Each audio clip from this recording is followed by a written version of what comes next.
going to go ahead and give a brief introduction to our mayor, Mr. Dwayne Dewey Jurek. Dewey was elected mayor and took office in January of this year. He is a lifelong resident of New Prague and currently resides with his wife Amy and son Joseph. Fun fact about Dewey, he and his family will be traveling to Virginia this weekend to attend the wedding of their oldest son Isaac, who is marrying Brittany Engel on November 13th. Wishing them an early congratulations. So let's welcome Mr. Dwayne Jurek.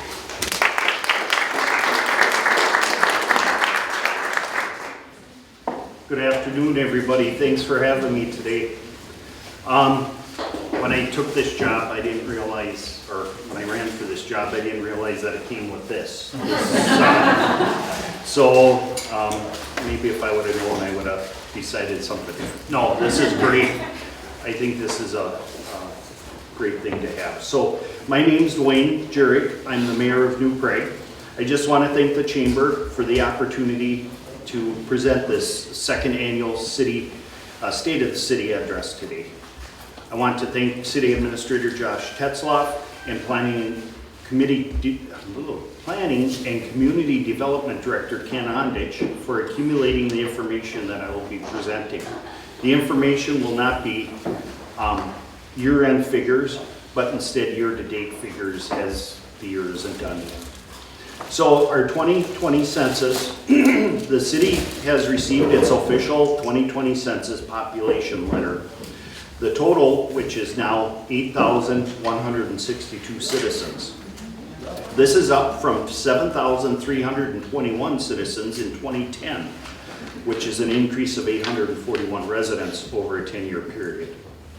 Housing units increased by 329 over the same period from 2,862 houses to 3,191 houses.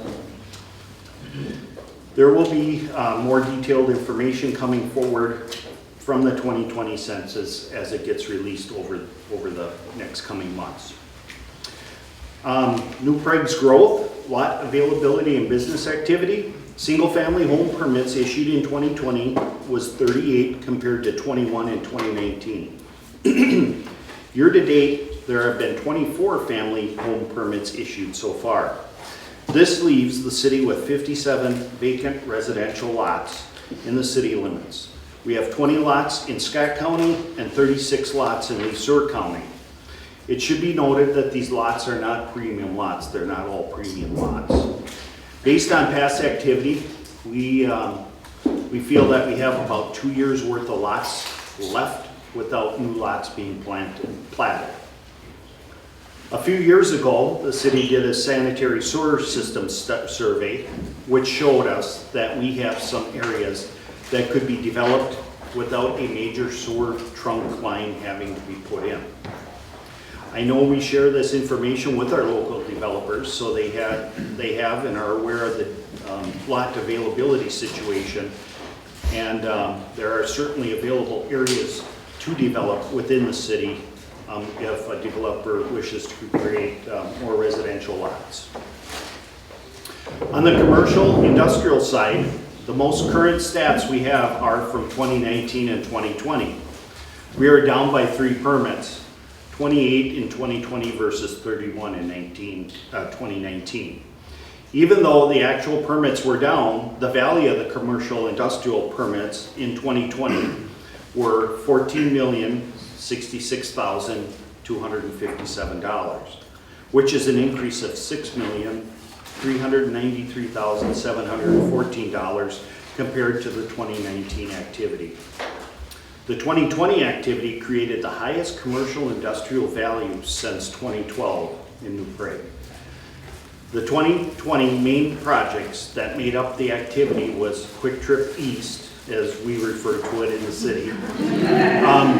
Renovation of the former Speedway to a Hy-Vee Fast and Fresh Express gas station, and the remodel and expansion from the former Shopko building to Hy-Vee, just to name a few. Currently, we have 10 vacant commercial lots and 8 vacant industrial lots within the city.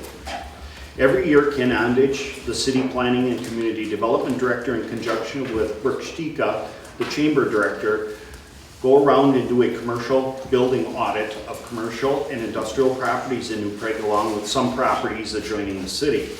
This audit showed that we had 13 new business openings in 2020. The most notable ones are Hy-Vee Fast and Fresh Express, Southwest Eye Care, Quick Trip East, Main Street Massage, Nick Slavic Painting and Restoration, and then the New Prague Commons Strip Mall, which added 4,800 square feet addition, or 4,800 square foot addition for more retail space. I found it interesting that with the new businesses and the businesses that closed or changed in 2020, the vacant spaces in our commercial buildings decreased to 33, which is 3 less than the previous year, even considering the difficulties with COVID-19. Other notable businesses changes were the former Miller Milling site was purchased by New Prague Mill LLC. There are no definite plans for this site at this time. MVE Biological Solutions purchased the former Chart Biological Facility and completed some internal renovations there. And CVF Racing continued to expand within their building in the industrial park. So what are other accomplishments that are of note? Well, with COVID, we saw many difficult challenges. We all had to adjust our lives and do things differently than what we were used to. But I am a firm believer that good things do come out of bad situations. We all learn. The first accomplishment I want to bring to your attention are the changes that we made in the city council chambers. We used some of the money that came from the CARES Act to the city to update the technology in the council chambers. We now can have a vendor, like the city attorney, for example, link into the meeting via computer and interact with the city council without having to be present. This saves the city money by not having to pay travel time for the attorney. We also can have citizens interact through the same system and maybe attend a public hearing because they may not be able to attend due to a disability, for example, and the meetings are live streamed via YouTube. This is an example of efficiency that was created during the lockdowns of COVID. Another big accomplishment this year is that we hired the 3rd full-time city administrator in New Prague in 45 years. Yes, New Prague has only had 3 city administrators over that time. That tells you a lot about our community. With the recent retirement of Mike Johnson, Joshua Tetzloff was hired as his replacement. I want to say thank you to Mike because he did a fantastic job of his 13 years here in New Prague, and I wish him very good luck during his retirement.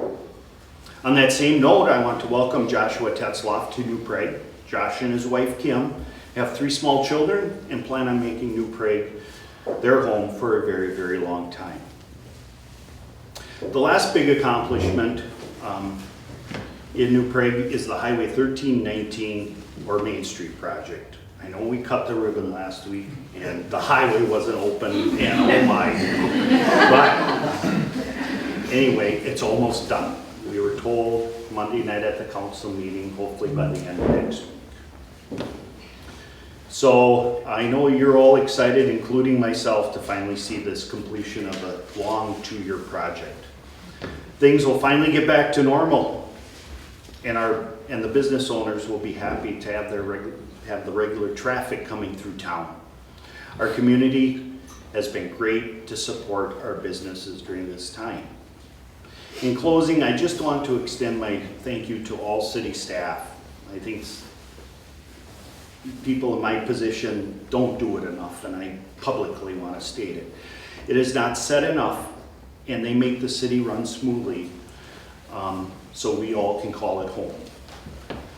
From our first responders, police, fire, and ambulance, to our public works, parks, utilities, building and sewer departments, and all the administrative staff, I want to say thank you. And this concludes my 2021 State of the City address. Thank you.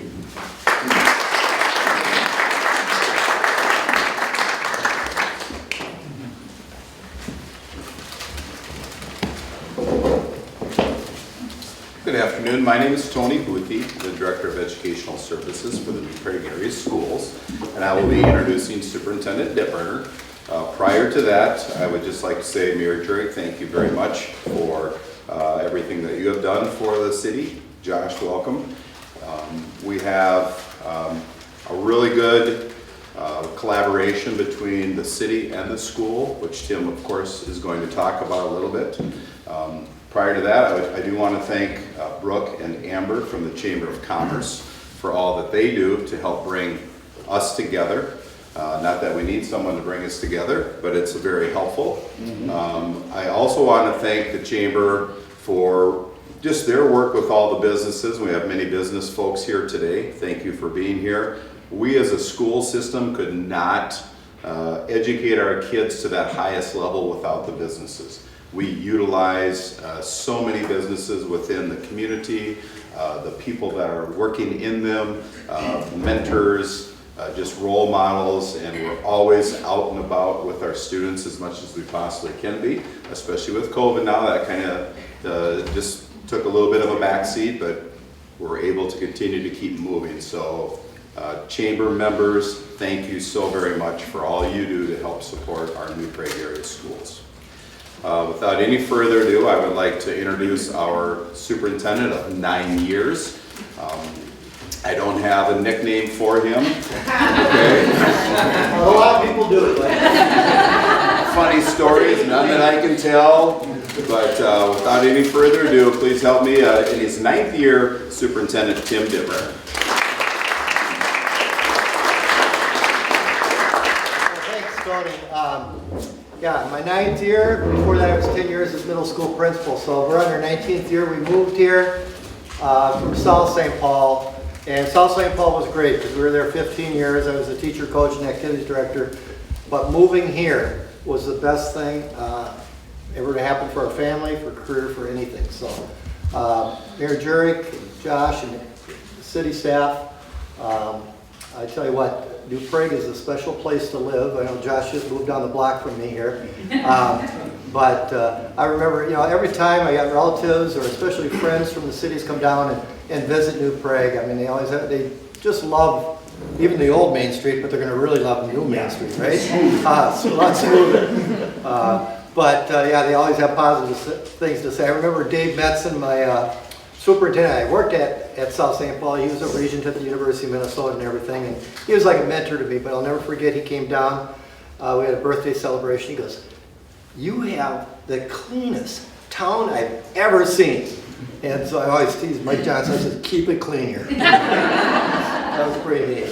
But yeah, thanks Tony for mentioning all those things. And like it says up here, I mean, we got the school district, we got the city, we got the Chamber of Commerce. It's so important to collaborate and work together. Again, like Tony said about I see mentors here that are working with our high school students and the different programs that we have, and just the support that's given through activities and stuff like that is just wonderful here. And it makes it a special place. And like I said, coming here 18 years ago, my kids were 7th grade, 5th grade, 3rd grade going into that.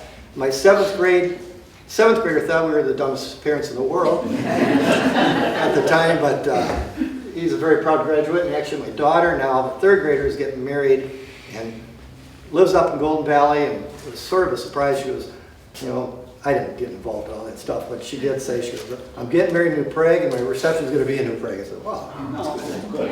Yeah, Rose Hotel. You know where that is? All right, let's get moving here. So I'm going to just give the state of the school address, a lot of the things, some of the impact, I put some of the things in there that people do have questions, or I often ask questions to me, and I thought it would be a good thing to go over. And obviously we have our mission and vision that sort of guides us. Mission is our purpose. We want to support everyone at high levels of learning, whether it's academically, socially, emotionally, the whole works, and to be a premier school district. And I'll show you some of the awards that we've received over the past few years and some of the examples of that. But we want to be the very best school district in the state of Minnesota. So with that, just a little thing here, a little philosophy thing that we have here. We believe talent plus culture will make us successful as a school district. The talent There's two ways to improve. It's about the people. You can talk about programs all you want, I could give you 5 different reading programs. They're all good ones, but what's going to make the difference is the person teaching. It always comes down to the people, and I don't care what employee group that we have in our district, where we're successful is because of that, because of the hiring we do and getting better with them. So the professional development, and then the culture. We have the new Prague way. I can talk about that for 40 minutes, but I won't. But we do what's right, regardless of any outside pressure. We do the right thing. We're committed to excellence, and we show people we care. And those are 3 things that guide us. And for me, I'll be honest with you, those values there make any decision that I want to make. It's an easy decision if I follow those things right there, and especially doing what's right. Our 5 priorities. 1, academic achievement. 2, we want a safe learning environment. We want comprehensive programming. I'll show you some examples of that. In other words, we meet the needs of all kids, not just the college prep kids, but we get kids going to the military, we got kids going into technical school, the whole gamut. We want to prepare kids for everything. We want comprehensive programming from elementary to middle school and high school. And through the years, a lot of high schools and middle schools have been cutting away at some of, whether it's a fine arts or it could be even physical education or some of the vocational programs. We're actually growing in those areas. And we're not going to shy away from strong curricular activities. You know, we say the 3 A's, you know, athletics, all right, the arts are very important, and the academics. All 3 are very important. And we want to excel and do our very best in those areas. I know one of the things I'll just tell you when you talk about people, we just hired a new band director this year, John Poland, and you just wait. We will, in 5 years, it'll be unbelievable the band program we have. And that's a great example of hiring the right people and the importance of co-curricular activities, not just the highest visible sports, but everything that we do, clubs, fine arts, whatever. And then finally, it's very important that we're very proud of our facilities, technology we have. Passing that bond referendum in 2015 was key. We passed by almost 70%. And we're very proud of the facilities and very thankful for the people within our district to support that. So those are our 5 priorities of the district. And I'm going to talk about, we're not going to shy away from COVID here. It has an impact. The mayor was talking about it.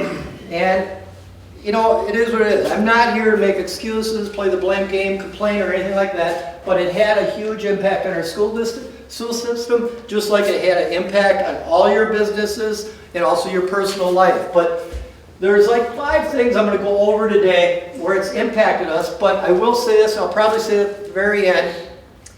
Yes, did it impact us? Did it cause some challenges and, you know, things like that? But I think we will, and the mayor, you said it right, we're going to be better off in the long run. We will be better off, but it's caused some difficult things, and those are the areas I'm going to talk about today. The academic achievement, how it affected that, the mental health, enrollment, finances, staffing, and a few other things. So we'll start with that, the academic achievement. You know, math, reading, and science, we get tested, grades 3 through 8, and then the high school on those areas. And, you know, we always, one constant thing will be where we're compared to the state average. So the state average is in black, we're in red, and throughout the state, you know, you talk about impact. It impacted the academic learning of our kids, no matter what. No matter if you think they did really good in distance learning, that crazy hybrid thing that we were forced to do, it had an impact. But we still, all in all, I think you know, we did the best we can, and our teachers have been great about that. And I'm going to talk about that in a little bit here. There's a comparison in math with comparable school districts. Our neighboring school districts, you can see at 57%, we were at the top, tied with Lakeville on math MCA as a state test. Reading, we were up there. Northfield, I think they cheated, but I'm not going to. I'm not going to report. No, I'm just kidding. Incompetence in Northfield. All right, and then we have science right here too. We're near the top of neighboring school districts in science. So we keep track of these things, how we're doing, and we're very confident things will improve. We're doing some after-school programming at the elementary, middle school, and high school level, doing everything we can do to catch up and make things better for our kids. Enrollment trends, you know, you can see it was really about 1.5% increase per year on our district. And you can see it starts in 13, 14. Actually, that was my first year as superintendent. And it goes up. So you can see the impact of a superintendent. Just kidding. Okay. And then, of course, the pandemic. I mean, we took a big hit. We had over 200 students drop. And obviously, most of our funding is based on our student population. So we took a hit there. I'll talk about that in finances. But went to 4,085, and now we did increase probably about 50 students in 21, 22, and those are what we have for projections in our budget for the next 3 or 4 years there. And we think we'll continue to increase about 1.5% per year. Just some other things. Elementary grade size, I just put the elementary here. You can see our 4th grade is huge, 324. But this is the grade that was in kindergarten last year. We took a hit. And obviously, homeschool was a huge thing. Private school and then online learning. So that all had a factor with most public schools in the state of Minnesota.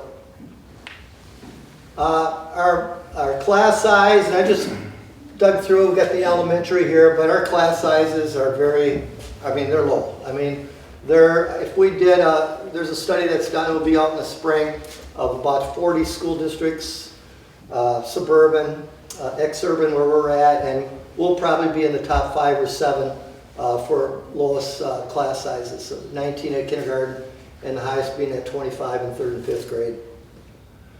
Our graduation rate, we just went back to 2020, is 96%. State average is 84, so we're 12 percentage points above that. You can see where our kids are going. 52% to college, and you see 2-year college or vocational school, workforce, and military. Some other district facts, just what our enrollment for elementary is. About 600 in each of the schools. It's pretty balanced. I remember having the fun time of doing new district boundaries about 5-6 years ago. But believe it or not, I never did get a call or email the whole thing. Never. I don't know how. Maybe when we did it undercover. I don't know what happened. But yeah, so now the schools are really balanced. Middle school took a drop there at 969, and high school's at 1382. So total enrollment, you can see 4,116. Some other things, our fund balance history. Back when there was another superintendent, it was really low. Yeah, it was, being a principal, I don't know what was going on, but we were, 07, 08, we hit $140,000 in our fund balance, which is almost statutory operating debt, obviously. It wasn't good. I mean, obviously we passed a referendum and we had student enrollment going up and was able to survive it, and then became superintendent. They got a little farther.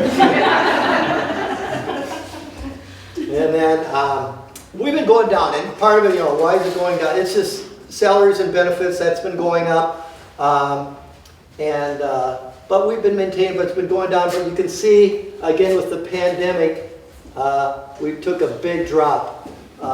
And it's because of our enrollment. And the federal money we get, I know you talked about the city, we didn't get very much, and it was very restricted use of what you could do, but I'll give you an example. We received from the federal government on all 3 types of aids, it came to 1.2 million. I think that's a lot, but a lot of it went to PPE and stuff like that.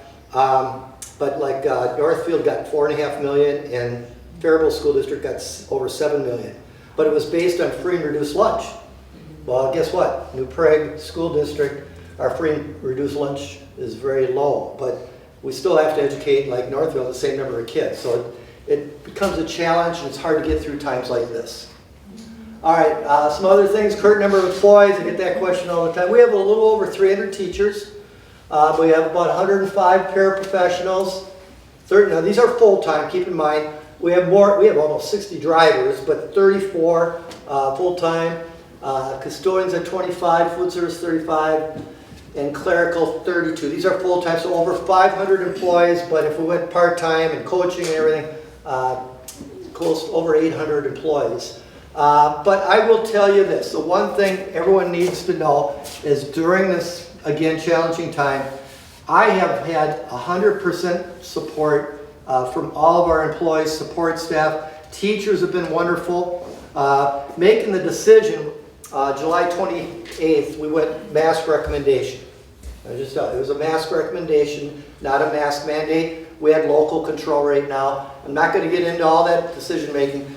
What went into that, but some of the people that came to the school board meeting was way after and they kept talking about it. It's like, we already did this, it's a recommendation, but it was an interesting thing. But through it all, every decision, I can go back to last year, they've been great. Everyone's been great. And I'm just very appreciative of our staff and their work. Obviously, you've heard about shortages. We've got, and we've got covering our bus routes. We've got our mechanics are covering them. We've got a physical education teacher driving bus at times. We've got a HR specialist driving bus. We're getting a couple more bus drivers now. We've got our buildings and ground. 3 people are getting their bus license. So people are picking up, or I could say the food service. We've got clerical, we've got business office people, we've got teachers, administrators all serving lunch right now. And everyone's just pitching in. And again, like I said, that's why we're going to be better off for it. But everyone's going through it. Your businesses, you guys are all going through it. So we're not alone. But what's neat to see is everyone pitching in and doing the best they can. And you know, that's what it's all about. What's new? One thing with on the activity side, I just mentioned Minnesota State High School League. This whole thing, we're not as growing as fast, and it was actually before the drop, but we got lowered into lower classification. So like if I take hockey, for example, it's a 2-class system hockey. We're now the small class in boys hockey. Don't ask me how the girls stayed in the high class, but they're one of the few. And anytime there's a 3-class system like track and field or cross country, soccer, we're in the middle class, we're not in the high class. And when there's a 4-class system now, like baseball, softball, basketball, we're in the 3A now, 3rd class. So that's made a big difference for us. You can imagine, for example, boys hockey. We were in the section with Eden Prairie, Minnetonka. You know, they're graduating when our high school, the entire high school is almost. You know, they're graduating class. So we'll be much more competitive. For example, volleyball is playing for the section. They have a 3-class. They're playing for the section championship tomorrow night at Waconia against Holy Angels.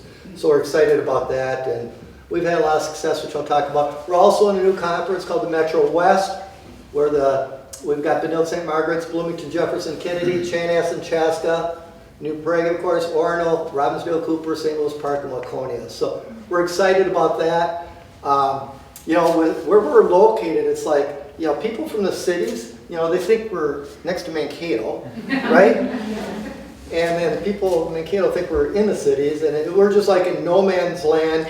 It's always been this way for section classification or trying to find a conference. So we're always far away from everybody, it seems like. I know I got friends in Chanhassen, my son lives in Chaska, but the people in Chanhassen, they think, yeah, they do think they're going to Mankato when they come here. It's sort of weird. Some other things, our vision of excellence, when I talk about what our vision is, we talk about, you know, being successful in activities. We've had, in the last 12 years, 7 state tournament team titles, 12 individual state titles, and 31 team appearances. Again, another vision of excellence is our concurrent enrollment with our college and the schools and advanced placement offerings. They've increased, along with vocational offerings, coding, the MARS program, and our career exploration program.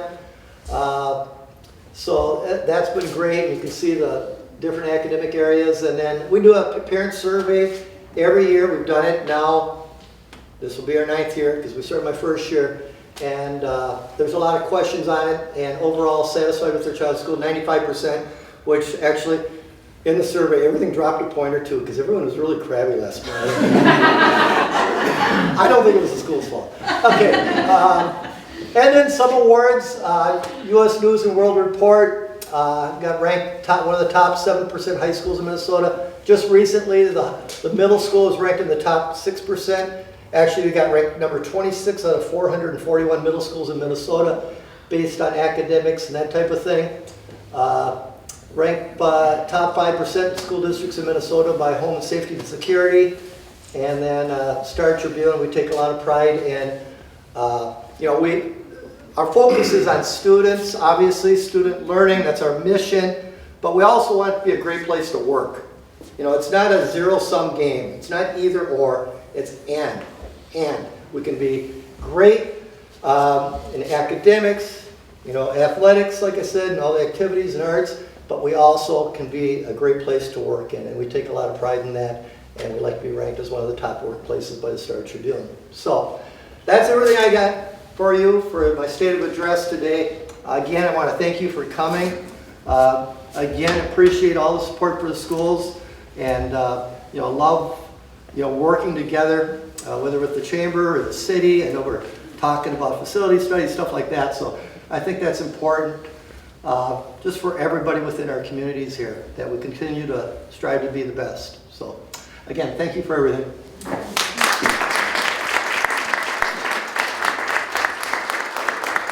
Thanks all again for being here. Thank you to Tim Dittberner and Mayor Dwayne Jurek and Tony Boothie for helping me out and for